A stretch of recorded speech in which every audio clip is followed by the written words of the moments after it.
처음 뵙는 분들이 많습니다. 어떻게 알아보셨죠? 저는 우연히 지나가다가 평소에 아는 친구한테 아는 동생한테 전화를 했는데 여기 와 있다 그래가지고 네. 누구로 왔다가 지금 좋습니다. 동생분이? 제 보강 승자. 네, 그렇습니다. 뒤에 남자분께서? 인터넷 그러셨군요. 예. 마음 공부 많이 하셨고요.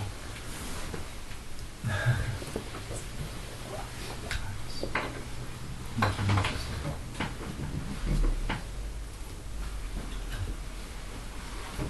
어디 가니까요? 어딘가요? 아무도 모르시는구나.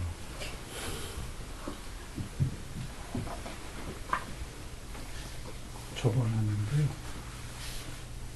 411페이지 잘리아 경우. 네.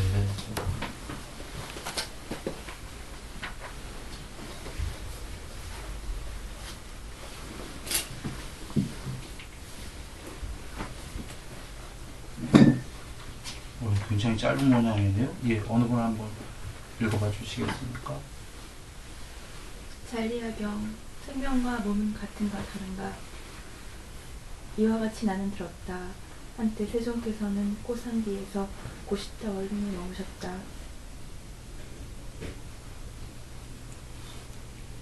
그때 유행승 안비사와 목바루를 지닌 자의 제자인 잘리아라는 두 유행승이 세종께 다가갔다. 가서는 세종과 함께 환담을 나누었다. 유쾌하고 기억할 만한 이야기로 서로 담소를 나누고 한곁에 섰다. 한곁에 서서 그들 두 유행승은 세종께 이렇게 말씀드렸다. 도반 곧다마시여, 참으로 생명이 바로 몸입니까? 아니면 생명과 몸은 다릅니까? 도반들이여, 그러면 들어라. 그리고 마음에 잘 새겨라. 이제 설할 것이다. 도반이시여, 그렇게 하겠습니다. 라고 그들 두 유행승은 세종께 대답했다. 세종께서는 이렇게 말씀하셨다. 도반들이여, 열애가 이 세상에 출현한다. 그는 아라한이며 완전히 깨달은 분이며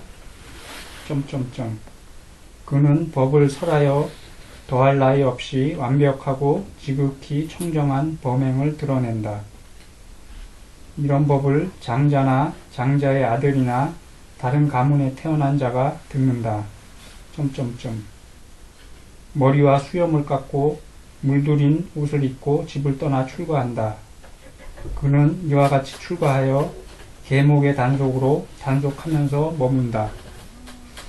짧은 길이의 개, 모두 26가지로 개를 지니, 중간 길이의 개, 모두 10가지로 잘못된 행위를 하는 것을 멀리함. 긴 길이의 개, 모두 7가지로 삿된 생계를 멀리함. 이와 같이 개를 구족한 비구는 개로서 잘 단속하기 때문에 어느 곳에서도 두려움을 보지 못한다. 그는 이러한 성스러운 개의 조목을 구족하여 안으로 비난받지 않는 행복을 경험한다. 도반들이여, 이와 같이 비구는 개를 구족한다.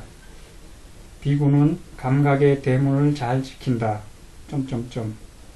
비구는 마음 챙김과 알아차림을 잘 갖춘다. 비구는 얻은 필수품으로 만족한다. 그는 세상에 대한 욕심을 제거하여 욕심을 버린 마음으로 악의가 없는 마음으로 해태와 혼침을 버려 들뜸과 후회를 제거하여 의심을 건너서 머문다. 그와 같이 비구는 자기 마음속에서 이들 5가지 장애가 제거되었음을 자신에게서 관찰할 때 비구는 스스로를 빚에서 벗어난 사람, 병이 쾌유한 사람, 감옥의 굴레에서 풀려난 사람, 자유인, 그리고 안전한 곳에 다다른 사람으로 여긴다. 도반들이여, 그와 마찬가지로 자신에게서 이들 5가지 장애가 제거되었음을 관찰할 때 환희가 생긴다. 환희로운 자에게 희열이 생긴다. 희열을 느끼는 자의 몸은 경안하다. 몸이 경안한 자는 행복을 느낀다. 행복한 자의 마음은 산매에 든다. 그는 감각적 욕망들을 완전히 떨쳐버리고 해로운 법들을 떨쳐버린 뒤 일으킨 생각과 지속적인 고찰이 있고 떨쳐버렸음에서 생겼으며 희열과 행복이 있는 초선을 부족하여 머문다. 도반들여 이와 같이 알고 이와 같이 보는 비구에게 참으로 생명이 바로 몸이다 라거나 생명과 몸은 다르다 라는 그러한 주장이 타당한가? 도반 곧다마시여 이와 같이 알고 이와 같이 보는 비구에게 참으로 생명이 바로 몸이다 라거나 생명과 몸은 다르다 라는 그러한 주장은 타당합니다. 도반들여 나는 이와 같이 알고 이와 같이 본다. 그러나 나는 참으로 생명이 바로 몸이다 라거나 생명과 몸은 다르다 라는 그러한 말은 하지 않는다. 중간생략 제2선을 부족하여 머문다. 중간생략 제3선을 부족하여 머문다. 중간생략 제4선을 부족하여 머문다. 도반들이여 이와 같이 알고 이와 같이 보는 비구에게 참으로 생명이 바로 몸이다 라거나 생명과 몸은 다르다 라는 그러한 주장이 타당한가? 도반 곧다마시여 이와 같이 알고 이와 같이 보는 비구에게 참으로 생명이 바로 몸이다 라거나 생명과 몸은 다르다 라는 그러한 주장은 타당합니다. 도반들이여 나는 이와 같이 알고 이와 같이 본다. 그러나 나는 참으로 생명이 바로 몸이다 라거나 생명과 몸은 다르다 라는 그러한 말은 하지 않는다. 그는 이와 같이 마음이 산매에 들고 청정하고 깨끗하고 흠이 없고 오염원이 사라지고 부드럽고 일에 적합하고 안정되고 흔들림이 없는 상태에 이르렀을 때 지와 견으로 마음을 향하게 하고 기울게 한다. 그는 이와 같이 꿰뚫어 안다. 나의 이 몸은 물질로 된 것이고 네 가지 근본 물질로 이루어진 것이며 부모에서 생겨났고 밥과 죽으로 집적되었으며 무상하고 파괴되고 분쇄되고 해체되고 분해되기 마련이다. 그런데 나의 이 아르마리는 여기에 의지하고 여기에 묶여있다 라고 도반들이여 이와 같이 알고 이와 같이 보는 비구에게 참으로 생명이 바로 몸이다 라거나 생명과 몸은 다르다 라는 그러한 주장이 타당한가? 도반곧다마시여 이와 같이 알고 이와 같이 보는 비구에게 참으로 생명이 바로 몸이다 라거나 생명과 몸은 다르다 라는 그러한 주장은 타당합니다. 도반들이여 나는 이와 같이 알고 이와 같이 본다. 그러나 나는 참으로 생명이 바로 몸이다 라거나 생명과 몸은 다르다 라는 그러한 말은 하지 않는다. 마음으로 이루어진 몸으로 마음을 향하게 하고 기울게 한다. 신통 변화로 마음을 향하게 하고 기울게 한다. 신성한 귀의 요소로 마음을 향하게 하고 기울게 한다. 마음을 아는 지혜로 마음을 향하게 하고 기울게 한다. 전생을 기억하는 지혜로 마음을 향하게 하고 기울게 한다. 중생들의 죽음과 다시 태어남을 아는 지혜로 마음을 향하게 하고 기울게 한다. 모든 번뇌를 소멸하는 지혜로 마음을 향하게 하고 기울게 한다. 그는 이것이 괴로움이다 라고 있는 그대로 꿰뚫어 안다. 이것이 괴로움의 일어남이다 라고 있는 그대로 꿰뚫어 안다. 이것이 괴로움의 소멸이다 라고 있는 그대로 꿰뚫어 안다. 이것이 괴로움의 소멸로 인도하는 도닦음이다 라고 있는 그대로 꿰뚫어 안다. 이것이 번뇌다 라고 있는 그대로 꿰뚫어 안다. 이것이 번뇌의 일어남이다 라고 있는 그대로 꿰뚫어 안다. 이것이 번뇌의 소멸이다 라고 있는 그대로 꿰뚫어 안다. 이것이 번뇌의 소멸로 인도하는 도닦음이다 라고 있는 그대로 꿰뚫어 안다. 이와 같이 알고 이와 같이 보는 그는 감각적 욕망의 번뇌로부터 마음이 해탈한다. 존재의 번뇌로부터 마음이 해탈한다. 무명의 번뇌로부터 마음이 해탈한다.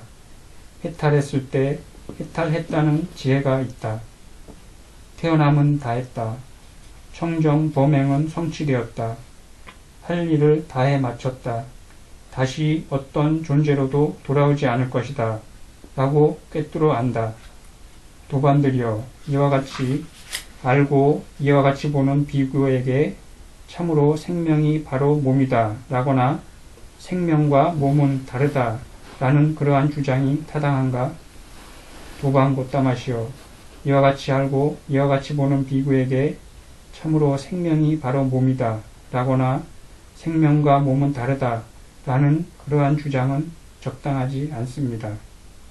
도반들이여, 나는 이와 같이 알고 이와 같이 본다. 그러나 나는 참으로 생명이 바로 몸이다 라거나 생명과 몸은 다르다 라는 그러한 말은 하지 않는다. 세종께서는 이렇게 말씀하셨다. 그들 두 유행승은 마음이 흡족해져서 세존의 말씀을 크게 기뻐하였다. 네, 그 짧은 것 같지만 사실은 생략, 중략이 있었기 때문에 긴 말씀이죠. 지금 그 요약을 한다면 그 개정해 계목 3매가 다 나왔고 계목도 짧은 길이, 중간 길이, 긴 길이 계목 다 계셨고 지금 중략이었으면 3매 다 나왔고 밑바사나 나왔고 신통 다 나왔고 그 중간에 그 장애 5가지 장애 등등이 다 나오셨죠. 감각의 문 소양가도 나왔었습니다. 그리고 마지막에는 그 고집멸도를 다 닦아서 완전히 닦아서 생사를 완전히 초월했다.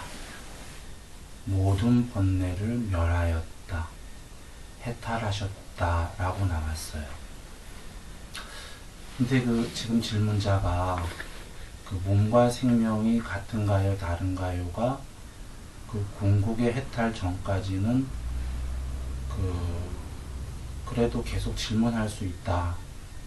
부처님께서 나는 거기에 대해서 얘기하지 않는다 하셨지만 그렇더라도 궁금증이 계속 생긴다 이랬고 마지막에 그 번뇌를 다 소멸한 해탈에 관련해서 얘기를 하시니까 그제서야 몸과 생명이 같으냐 다르냐 이런 질문을 할 수 없다는 걸 종래에 알았습니다. 질문자가. 그것은 잘 사유해 보세요. 종래 전까지는, 해탈 전까지는 욕계, 색계, 흔히 무색계라고 하는 비색계가 있죠.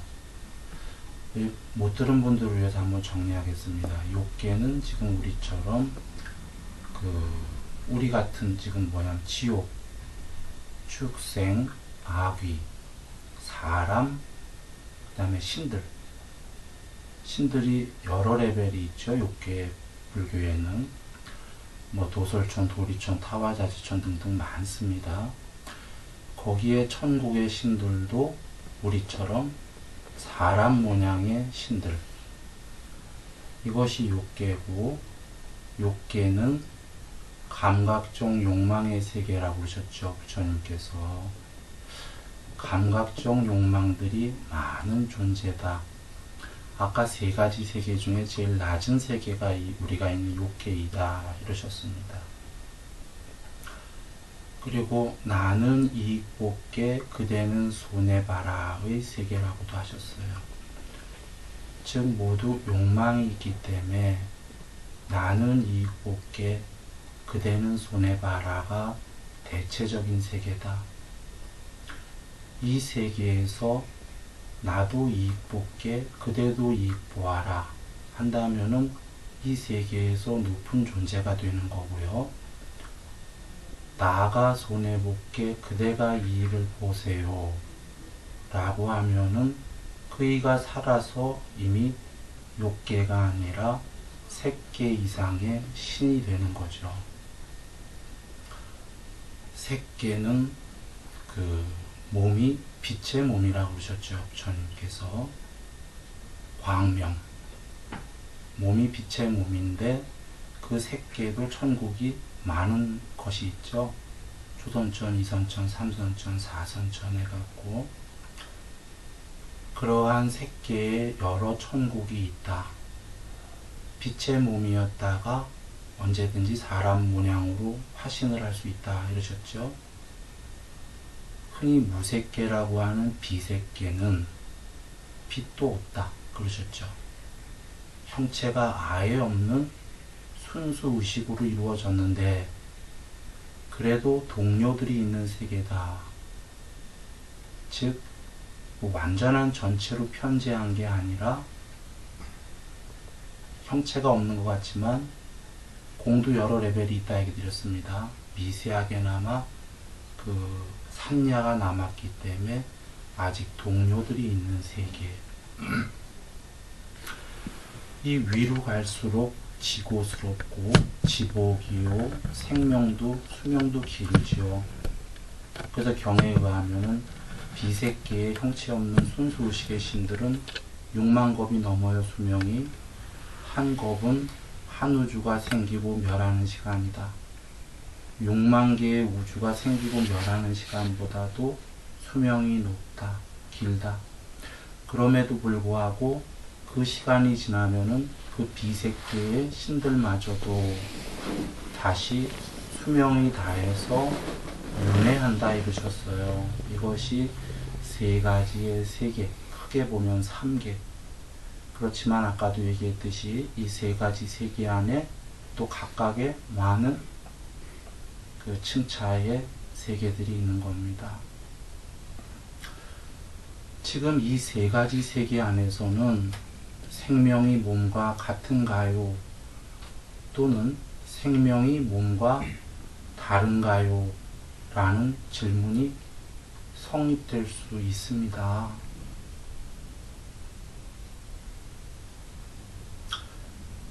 그 하이고 이유는 지금 같냐 다르냐를 떠나서 이 생명을 먼저 얘기해 보죠. 간단하게 생명은 우리가 생각하듯이 지금 살아있는 생명, 이런 생명을 얘기할 수 있죠. 사람은 그 생명이 있다. 또 하나는 여기서 어떤 생명을 얘기했는지 몰라도 불멸의 근원의 그 힌두교식의 아트만을 얘기했을 수도 있어요. 일반적 생명보다 더 본질적인 생명, 뭐 우리가 흔히 영혼식으로 얘기하듯이 그것이 같으냐 다르냐 두 가지의 모든 질문은 여하간 이 3계 안에서의 윤회할 때만 존재하는 질문이 되는 겁니다. 간단하게 먼저 설명을 드리고 갈게요. 왜냐하면 아까 해탈했을 땐 그런 질문을 나는 답하지 않는다, 다 초월했다라는 말씀이 해탈이 뭔가요? 생로병사가 불생불멸이 된 거잖아요. 고진멸도에 나오죠. 고의 원인이 오온이 곧 괴로움이다. 색수자 행식 자체가 괴로움이다. 이 말은 뭐냐면 몸과 생명 자체가 괴로움이다 이러신 거예요. 궁극엔. 그래서 몸과 생명을 모두 초월한 게 해탈이죠. 그러니 몸과 생명을 초월했는데 이제 몸이 생명과 같은가 다른가 라는 질문이 성립이 안 되죠. 그런 질문은 세 가지 세계 안에서만 있는 질문이다. 이유는 실제로 세 가지 세계 안에서는 그런 형태들이 존재하기 때문에가 되는 겁니다. 그래서 부처님께서 개정회를 쭉 설하시는데도 질문자는 그래도 계속 질문할 수 있다라고 얘기하는 거예요. 그러다가 마지막에만 해탈을 말씀 듣고 이제 이런 질문이 성립하지 않는군요 라고 한 겁니다. 모두 초월했기 때문에. 그래서 부처님께서 모든 걸 초월하는 것이 그 궁극이다 라고 얘기하신 겁니다. 이해되시죠? 모든 걸 초월 안 하면 각각의 세계에 아까 세 가지 세계에 존재하기 때문에, 예를 들면 몸과 생명이 같으면 낮은 단계에 존재하게 돼요. 우리 몸과 생명이 같이 하잖아요. 높은 단계는 아까 몸은 몸인데 미세 몸이잖아요. 빛이잖아요. 빛과 생명이 같이 하잖아요. 높은 단계. 그때는 아까 같다고도 다르다고도 할 수 없는 약간의 중간 형태. 비세계는 형체가 없잖아. 순수의식의 생명만 있단 말이에요. 그러면 그때는 몸과 생명은 다르죠. 다른데도 여전히 높은 존재이긴 하지만 존재다, 개체다, 이런 얘기죠. 그래서 이 두 가지의 다른가요 같은가요의 질문은 모두 성립이 된다는 거 이해하셨죠? 이 3기에서는 레벨이 다를 뿐이다. 같으면 낮은 단계요, 다르면 높은 레벨이다, 상층의 존재다. 그런데 그 둘을 다 초월해버리면 그것은 이름할 수 없는 불성이다. 불성은 생명이라고 이야기할 수 없죠. 그러면 생명은 생겼다가 변했다가 죽는 건데, 궁극의 불성이 생겼다 변했다 죽었다 한다면 그건 궁극이 아니죠. 불멸이다. 불생 불멸이다. 그러므로 생명이라고 이야기할 수 없다.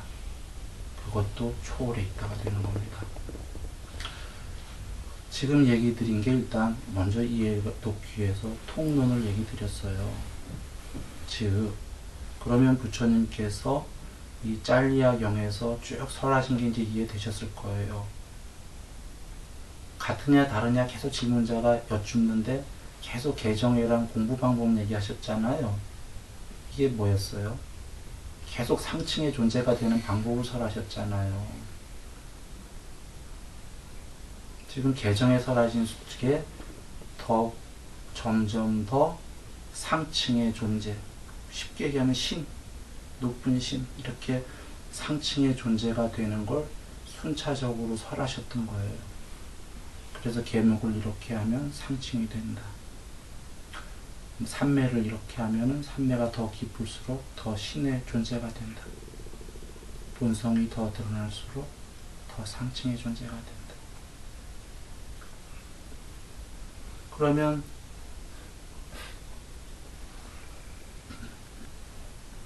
부처님께서 저처럼 그 질문자에게 하층은 몸과 생명이 같고 상층은 몸과 생명이 다르고 해탈은 그걸 다 초월한 거다, 이렇게 설명하시면 되는데, 저처럼 왜 안 하시고 그냥 계속 거기에 대해서 난 답하지 않는다 하셨잖아요. 그래서 혹시 오해하셔? 순일이가 더 잘 설명했다라고? 그러면 큰일 납니다. 부처님께서 참으로 위대하신 거고요. 저는 그냥 할 수 없이 여러분께 설명드리려고 이렇게 풀어서 드린 거예요. 저처럼 얘기하면 안 되는 거예요. 부처님은 궁극을 가리키시기 때문에 이미 개정의 방법론에서 제가 설명한 거를 더 고구정령하게 설명하셔서 위로 상층의 존재가 되는 건 개정에다 설명하신 거고, 질문에 그렇게 우리는 그런 질문에 답하지 않는다라는 건 그걸 완전히 초월했다는 말씀이에요. 그런 질문에 저처럼 답하게 되면은 이 사람은 이제 견해에 빠지게 돼요.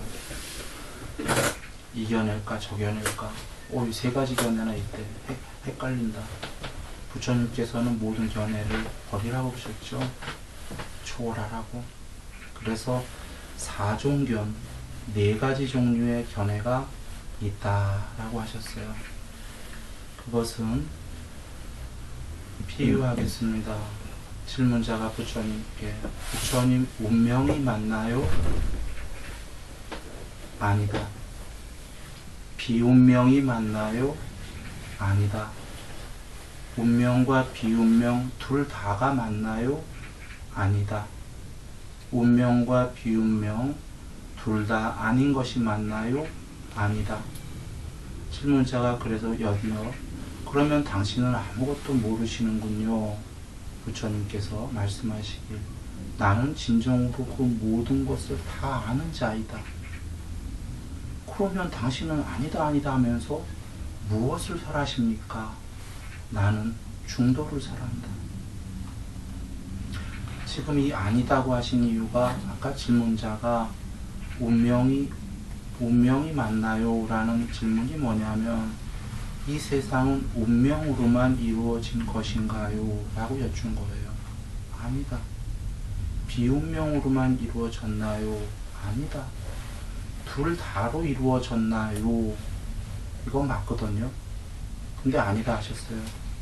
이 세상은 운명과 비운명 둘 다로 이루어진 겁니다. 인과응보라는 게 우리가 전생의 저금통장 지은 대로 요번 생은 운명적으로 결정이 돼 있다. 그런데요, 공부를 안 닦으면은 운명대로 갈 것이다.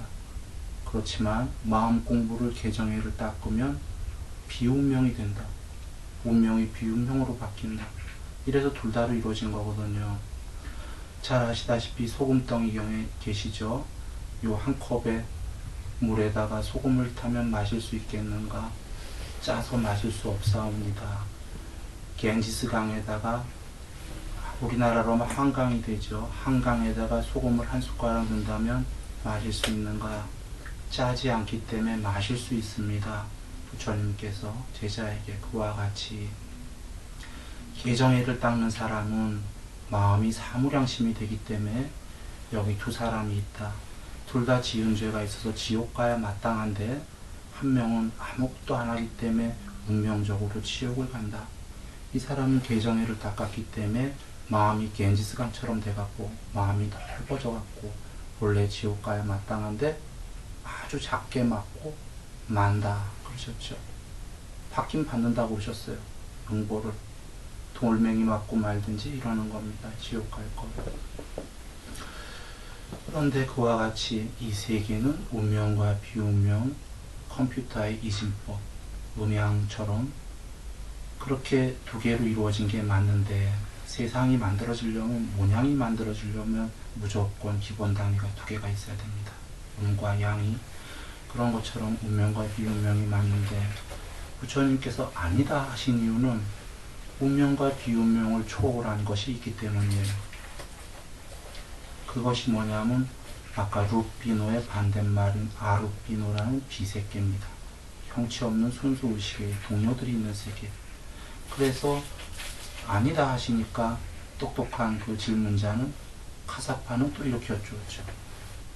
그러면 부처님 운명과 비운명 다 아닌 그 비세계가 맞겠군요. 아니다. 왜냐하면 비세계만 있는 게 아니라 이 세계 욕계가 다 있기 때문이죠. 그래서 네 가지를 다 부정하셨습니다. 그래서 당신은 아무것도 모르시는군요 하니까 내는 진정으로 그 네 가지를 다 안다. 다 안다. 아이고, 이유는 그 3개의 세 가지 세계에 속해 계시질 않고 어느 하나가 아니라 세 가지 세계에 모두 편재해 계시기 때문에 온 우주 너머까지 모두 거하고 계시기 때문에 모든 것을 다 안다 하셨고 각각의 세계를 아니다 부정하신 거는 그 전체가 있다. 그 각각의 세계를 초월했을 때 전체가 된다. 모든 세계에 거하게 된다. 그러셨던 겁니다. 그래서 그와 같이 네 가지 견해를 모두 버려라. 그러셨어요. 부처님께서 버리라고 하시는 건 크게 중요한 게 두 개입니다. 하나는 견해의 그물. 견해의 그물에서 얽혀매지 마라. 얽혀 메어질수록 끝없이 견해주의자가 돼갖고 벗어날 길이 없을 것이다.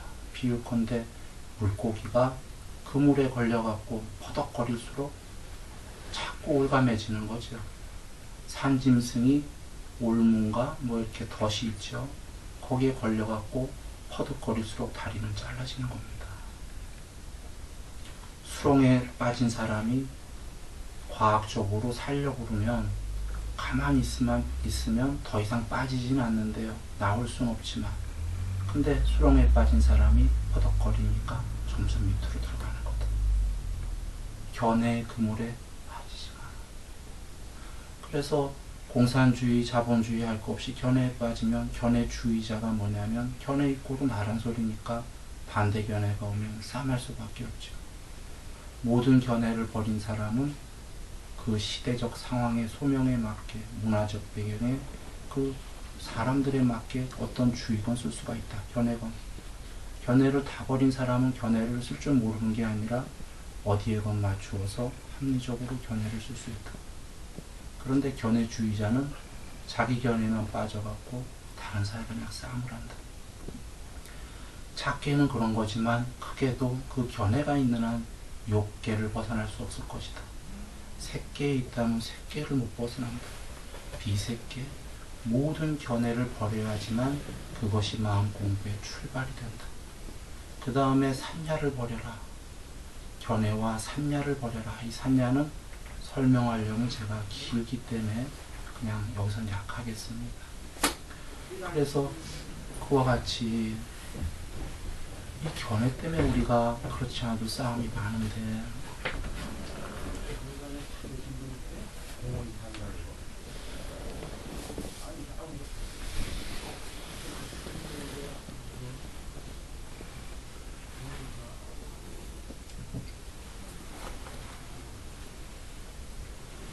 밖에 누가 저기 좀 한번 차 누가 뭐 어떻게 됐나 본데요. 어느 차인지 좀 괜찮으니까 이 안에 차 번호 좀 얘기해 주십시오. 5524 차 가지고 오신 분 부탁드립니다. 차 좀 빼주십시오.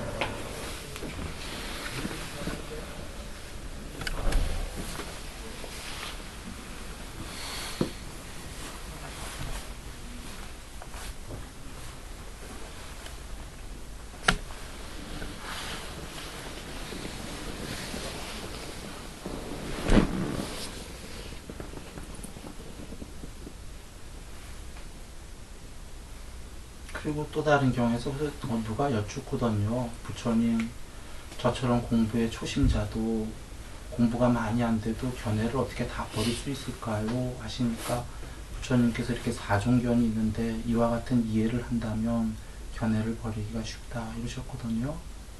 그래서 모든 견해를 버려야 된다는데 그것을 말씀하시는 부처님께서 지금 이 질문자에 다른가요? 같은가요? 하면 다르다 같다가 대답을 하시겠습니까? 그렇게 되면 부처님도 단견론자가 되시는 거거든요. 어느 한 견해. 그래서 저처럼 아까 그렇게 설명하면 안 되는 거예요. 네. 그러나 어떻게 하겠어요? 설명해야 되니까 저는 했습니다. 근데 본래는 그렇게 설명을 하면 안 되는 거다. 그냥 네 가지 견해를 모두 초월해라. 이렇게 하고서 대신 부처님께서 이렇게 개정회를 설하신 게 이것이 공부될 만큼이 상층의 존재가 된다. 물론 죽어서 얘기만이 아닙니다. 다 아시죠? 살아서.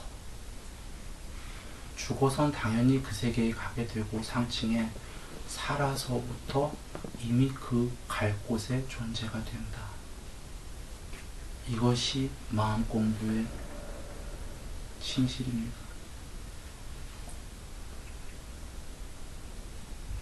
부처님께서 개정에는 지금 여기에서 행복이다 라고 하셨죠. 물론 몸이 무너진 다음에 좋은 곳에 가더라도 그것도 감사하죠.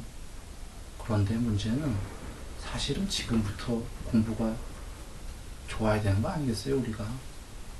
지금 여기서 행복이다가 부처님께서 해탈은 죽은 다음이 아니라 살아서 여기서 해탈한다고 하셨듯이 해탈이 안 되더라도 개정회를 닦은 사람들은 여기서 안다.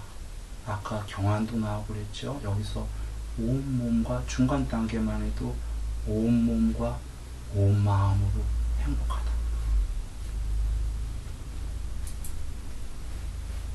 부처님께서 우리에게 주신 마음 공부는 처음도 좋고 중간도 좋고 끝도 좋다 그러셨죠. 닦고 나서 10년 있으니까 어느 날 공부가 잘 돼서 행복하다 이런 게 아니라고 하셨어요. 지금 닦는 오늘 이 시점부터 행복할 것이다. 물론 그 말씀을 듣고 숲에 가서 고요히 먼저 사유해 보라고 하셨죠. 사유하기만 해도 환희가 있을 것이다. 그 말씀이 이치에 맞는 걸 안다면, 그리고는 이제 사유만 갖고는 안 되고 실천을 해야 되는 거죠. 실천을 하게 되면 좀 전에 아까 경에 계셨어요. 믿음을 조건으로 환희를, 물론 이 믿음은 맹목적 믿음이 아니에요. 말씀을 다 듣고 사유해보고 아니오시다 하면 빠이빠이 하고 가는 거예요. 맹목적 믿음을 권하지 않으셨어요. 스스로 사유해보아라. 그래서 믿음이 생기면은 믿음을 조건으로 환희를 조건으로 희열을 조건으로 경안의 온 몸과 마음으로 행복하다. 이것을 조건으로 삼매를 조건으로 본성이, 이 본성이 아직 궁극까지 드러난 건 아닙니다. 본성을 조건으로 있는 그대로 꿰뚫어 알고 봄을 조건으로 싫어하여 멀리 떠남이, 오염원들을 싫어하여 멀리 떠남을 조건으로, 괴로움들을 멀리 떠남을 조건으로 해탈을 조건으로, 아까 뒤에 나온 해탈지경 육신통이 이렇게 있게 된다고 말씀을 주셨던 거죠. 그러면 아까 이제 그 생략 많이 됐었죠. 그게 뭐 다 해결하면 어찌 얘기하겠습니까? 그래서 그 전에 그 계셨던 분들은 다 많이 들으셨어요. 근데 새로 오신 분들은 이걸 못 들으셨으니 이걸 다 하기도 그렇고, 그 아까 짧은 길이에게, 중간 길이에게, 긴 길이의 개가 있었는데 계목 10가지만, 제일 중요한 10가지만 이야기 드립니다. 마음 3가지, 탐욕의 마음, 성내는 마음, 어리석은 마음이 있다. 여기 누군가는 이게 해로운 법이죠. 그 다음에 말 4개, 거짓말, 이간질, 욕설, 쓸데없는 잡담, 행동 3가지, 살생, 도둑질, 간음. 여기에 바른 법이 있다. 이 바른 법은 이 10가지를 삼가하는 것. 이렇게 여기 비법, 법이 아닌 것과 여기 법이 있다. 법이 이해가 어려우면 그냥 구성요소 이렇게 생각하세요. 이 세상을 이루는 구성요소다. 작게는 지금 우리가 이제 이 계목에 관련해서 나누고 있는 건데, 세상에 가만히 생각해보면 이 두 부류의 사람이 있죠. 이쪽을 사는 사람과 이쪽을 삼가하는 사람. 누가 더 현명한 사람이 보기에 서로 다른 종교를 갖고, 서로 다른 교리를 갖고, 서로 다른 어떤 걸 갖더라도 현명한 사람이라면 어떤 게 더 올바르겠냐라고 여기겠냐는 거죠. 이쪽이 올바를 것이다. 이 사람들이 여기서도 살아서 상층이요, 죽어서도 상층의 존재다. 모든 종교인은 계율인 거죠. 이쪽을 많이 하는 사람들이 살아서 하층이요, 사실은 동물들이 이렇게 살고 있죠. 지금 본능적으로 죽어서도 더 안 좋은 곳으로 갈 것이다 라는 게 부처님 말씀입니다. 삼가할수록 지금부터 행복할 것이다. 그럼 일단 성례무로 얘기를 먼저 풀어나가겠습니다. 성례무로는 이런 거죠. 우리가 보통 이런 생각을 합니다. 아이고, 내가 어떻게 참냐. 이 세상은 전부 다 그 주위에서 냅두질 않는다. 나를 바꾸려고 한다. 자기식으로 폭력적이다. 나에게 자꾸 손해를 끼친다. 자기만 이익 보려고 한다. 이러니 내가 어찌 화를 안 낼 수가 있냐. 그것이 바로 부처님 말씀이에요. 여기가 욕계이기 때문에 다들 나는 이익 볼게 너는 손해봐라 한다 이겁니다. 그것이 바깥 사람만이 아니라 가족들도 그런다. 심하다. 견해도 내가 옳고 그대는 틀렸다. 집안에서도 그대가 일 좀 더 해라. 난 좀 덜 하겠다. 모든 관계에서 나는 이익 볼게 그대는 손해봐라. 그래서 화가 난다 이거죠. 그게 맞는 얘기입니다. 일반적으로. 그래 여기서 어찌 참겠냐. 바로 부처님께서 성냄이 있는 성냄의 장소인 이 욕계에서 성냄을 남김없이 소멸해야지만 공부가 된다 이러셨고, 성냄이 없는 장소가 없다 이겁니다. 어느 세계가 됐건. 이 성냄이 있는 장소에서 성냄을 버리기 시작하는 사람이 신이다. 실제로 얼마나 어려워요, 성냄 버리는 게. 신이나 할 수 있는 일이죠, 이 세계에서. 그래서 부처님께서 그 사람이 성냄을 참으면 신이 된다 이러신 거예요, 여기서. 그래서 성냄이 없는 사람은 그 사람이 비록 육체의 껍데기를 썼더라도 그 사람이 길을 걸으면 사암파티 브라마가 내려와서 길을 걷는 것이요, 그 사람이 아무 더러운 데 누워 자더라도 사암파티 브라마가 내려와서 누워 자는 거다.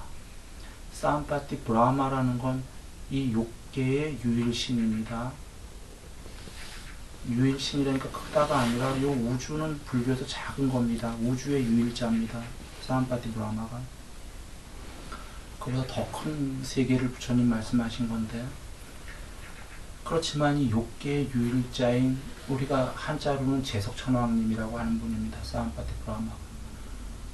굉장히 높은 신이에요. 화가 없으면 살아서 이미 그분이다 라고 얘기하신 겁니다. 그래서 그래도 우리가 이런 의문이 들어요.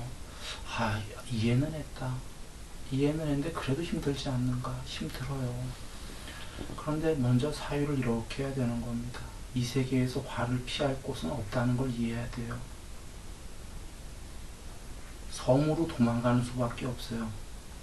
피하는 길은 자살 하나가 있어요. 유일한 길이에요. 근데 자살하면 또 윤회해가고 더 괴로워질 거니까.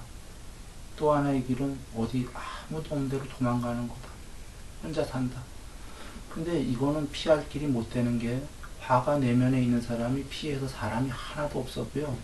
동물들한테 화가 나고 나무한테 화가 나고 돌부리에 가다가 부딪혀 넘어지면 돌에 화가 나고, 이게 이렇게 돼요. 그리고 또 하나는 섬에 가도 혼자 괴로워서 못 사잖아요, 외로워서. 그렇다면 사실은 두 가지 길밖에 없는 거예요. 세 가지 있겠구나. 하나는 열심히 화내자, 지금처럼. 근데 그것은 아까 비법이기 때문에 나날이 자꾸 존재가 하층으로 가니까 나만 불행해지니까. 그러면 나머지 둘은 참자, 여기서. 그래서 나날이 행복해지고 높은 신이 되자. 또 하나는 자살하자, 이거밖에 없는 겁니다. 그런데 다 부정적인 얘기잖아요. 그래서 여기서 참자가 유일한 길이에요. 지금도 행복하고 나날이 행복해질 수 있는. 근데 이제 참는 방법론이 문제인 거죠. 그게 이해했다 치지만 쉬운가요? 쉽지 않다. 그래서 모든 종교에서, 불교에서 참회, 기독교에서 회개하고 나서 너희들 중 죄짓지 아니한 자 저 여인을 돌로 쳐라. 창녀를 데려왔죠, 바리새인들이 예수님께. 그래서 저 여인은 어떻게 할까요? 예수님이 저 여자를 살려라 하면 십계명을 어긴 거죠. 간음한 여자인데, 간음한 정도가 아니라 창녀인데 살려라 하면 십계명을 어긴 거요. 죽여라 하면 그래도 십계명을 어긴 거죠. 살생 교사했잖아요. 그 예수님께서 하신 말씀이 바리새인들이 원했던 죽여라거나 살려라거나 이런 대답이 아니고, 너희들 중 죄짓지 아니한 자 저 여인을 돌로 쳐라.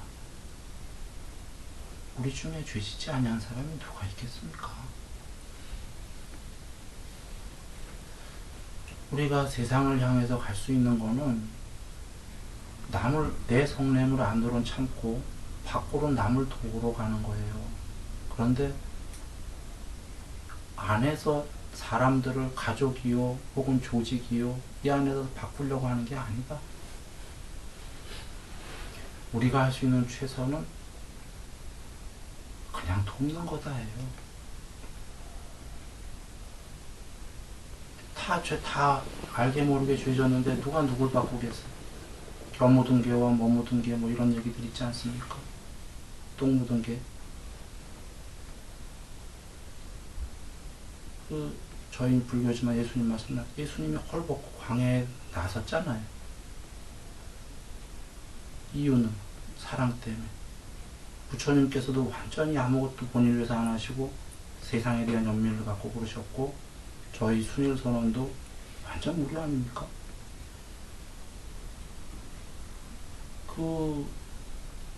어렵죠? 그러고 가는 이유가 뭔가요?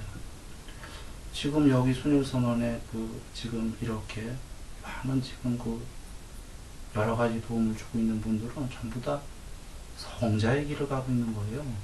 같이 벌판에서.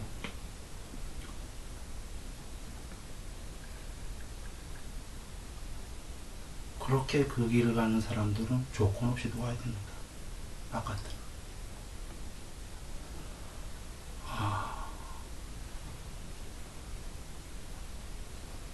내부적으로, 소모적으로 뭘 바꾸려고 하는 게 아니다. 다 조건 없이 모든 사람을 도우러 가는 겁니다.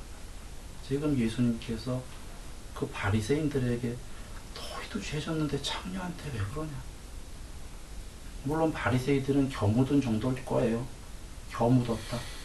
창녀는 똥 묻은 건지는 모르겠어. 똑같지 않냐. 그래서 그 바리새인들은, 저는 기독교 잘 모르는데 예수님의 반대파이겠죠. 그 당시에 잘 모르지만. 근데 역시 종교인들은 훌륭한 거다 봅니다. 그 말 한마디에 물러갔잖아요. 안 거죠. 우리도 죄졌다. 이거 알았다는 사람들은요, 회개된 사람들이에요. 회개 안 된 사람들은 그때 더 난리칩니다. 바리새인들도 저는 훌륭했다. 이렇게 보는 겁니다.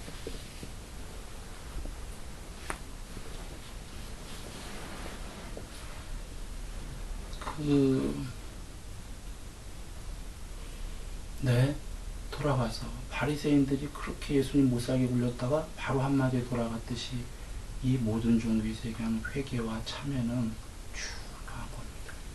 그냥 그 말이 너무 무거우면 반성 이렇게 생각해 보자고. 우리 학교 때 반성하자 이런 거 많이 하잖아요. 반성하는 존재가 이 욕계에서 딱 중간에 윗단계예요. 쉽게 얘기하면 사람이 이 욕계에서 딱 중간 단계예요. 사람이 밑으로는 아기, 축생, 지옥, 위로는 이 욕계에 신의 세계가 많지 않습니까? 중간 정도다. 이 중간인 사람에게서 반성하는 사람이냐 아니냐가부터가 사람의 딱 두 부류가 갈리는 겁니다.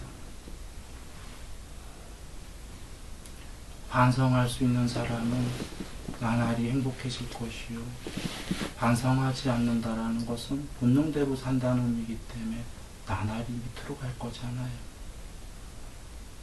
이 반성이 근데 얼마나 체계적으로 할 수 있냐, 잘 정말 돌아온 삶을 반추할 수 있냐라는 게 참회가 되는 겁니다. 이 참회가 된 순간부터의 아까 화를 참는 게 잘 되기 시작해요.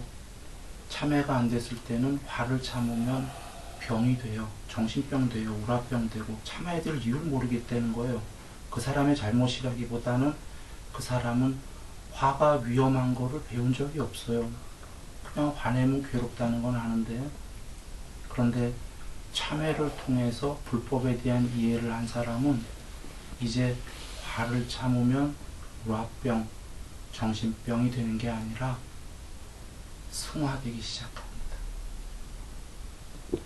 이 모든 공부는 자의냐 타의냐거든요. 아까 폭력적인 화를 당한 건 타의에 의해 당했기 때문에 정신병이 되는 건데, 자기 의사에 의해서 참회를 한 후에 화를 참으러 가는 것은 나날이 행복해지는 거 우리 다 아시잖아요. 이렇게 실천해 오고 계시기 때문에. 그리고 부처님께서 화는 참는 동안만 곤란하지만 머지않아 분명히 완전히 소멸한다. 참는 게 아니다. 완전히 없어진다. 화가 완전히 없어지는 것이 없었다면 나는 그대들에게 화를 참으라고 설하지 아니하였다. 영원히 참는 거라면 누가 하겠어요? 괴로운 건데 조금만 참아봐라. 그러면 참는 게 아니라 완전히 없어질 것이다. 라는 말씀입니다. 그래, 일단 그 탐욕, 성냄, 어리석은 마음 중에 성냄을 먼저 부처님이 공부하라고 하셨어요. 그리고 탐욕은 우리들에게 이제 탐욕 얘기인데요. 시간이 돼서 10분 쉬었다 하겠습니다.